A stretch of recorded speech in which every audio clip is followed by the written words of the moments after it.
Hi there. Today we're going to do a little damage control. I had a few small koi sneak into my deep water culture bed at some point, and they are eating all the roots of the lettuce. So the lettuce is just not growing very well at all now. So I gotta spend a little time trying to get them out of these beds. I initially just tried to net them out, and they're just so fast that I can't scoop them up, and with this bed being 96 feet long, it's basically impossible to try to track them down.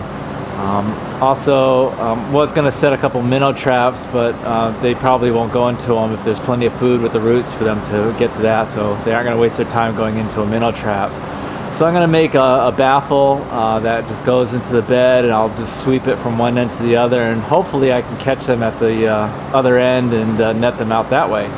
So we'll see how that goes.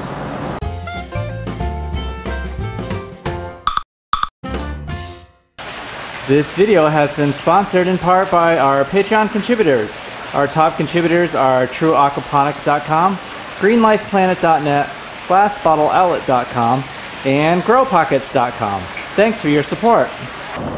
I pre-bent a frame out of some electrical conduit. It's just a bunch that I had around that I used for making the Raftmaster frames.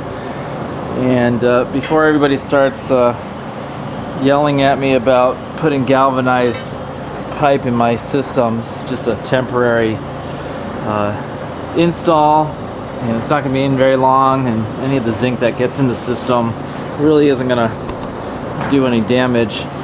If I didn't have this just lying around, I would have made this out of something like PVC piping, but this is what I have.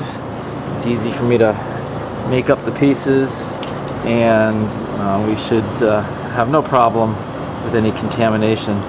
Now, if I was going to keep this in the bed all the time, that's a different story, and I would definitely stick to PVC, but spending a half an hour, if that, in the water, I'm not overly concerned about it. Also, with all these pieces, I pre-drilled some holes into it too, so that way when it gets added into the water, all the air can come out of it, and these will sink down to the bottom. Of course, when you pull it out, it'll allow you to drain the water out of it. So these are basically made to the size to fit on the inside of the deep water culture bed with a nice rounded corner, so it should mate fairly nicely with the other bed.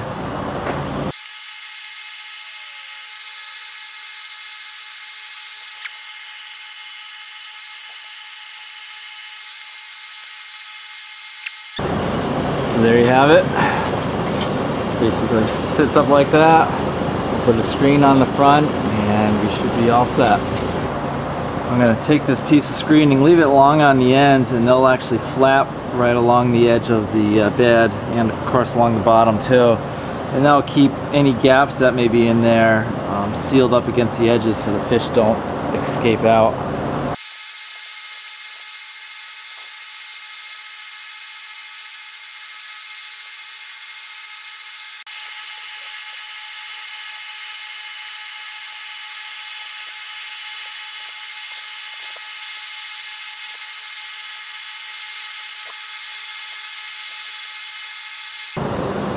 I think on the top side I'm going to double it up and fold it over. That way when it's standing up, this will stay a little higher, and maybe the fish won't jump over it quite as easily.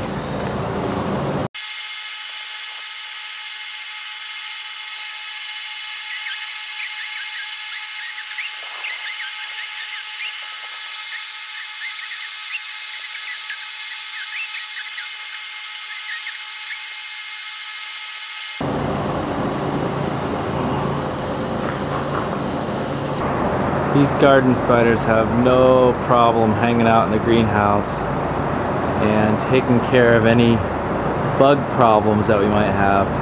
This is a debris field that's only a couple days old, and they love eating these bugs.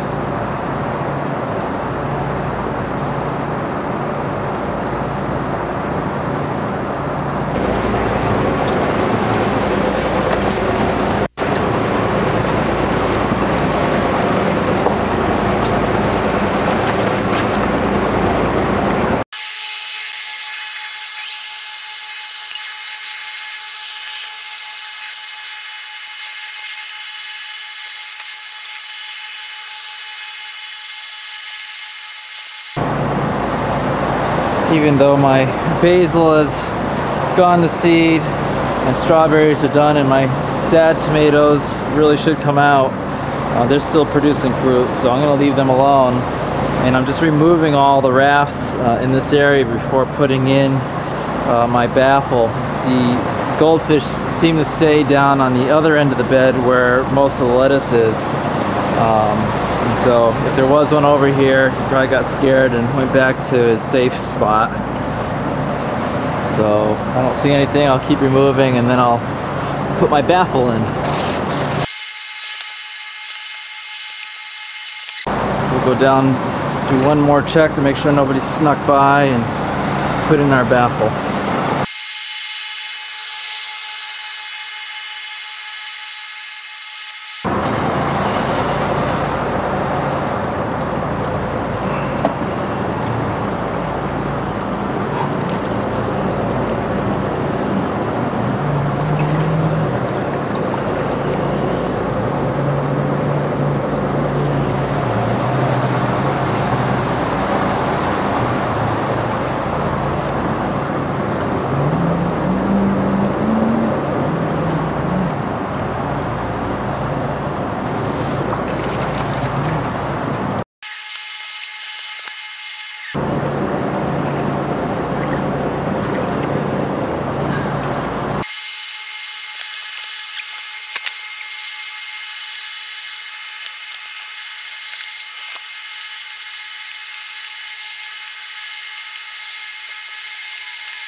Hard to see them, but there's more than 3 in here.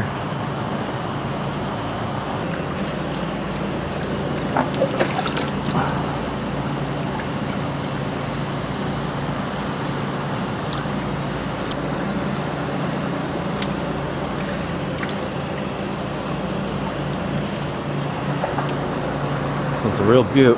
Nice one.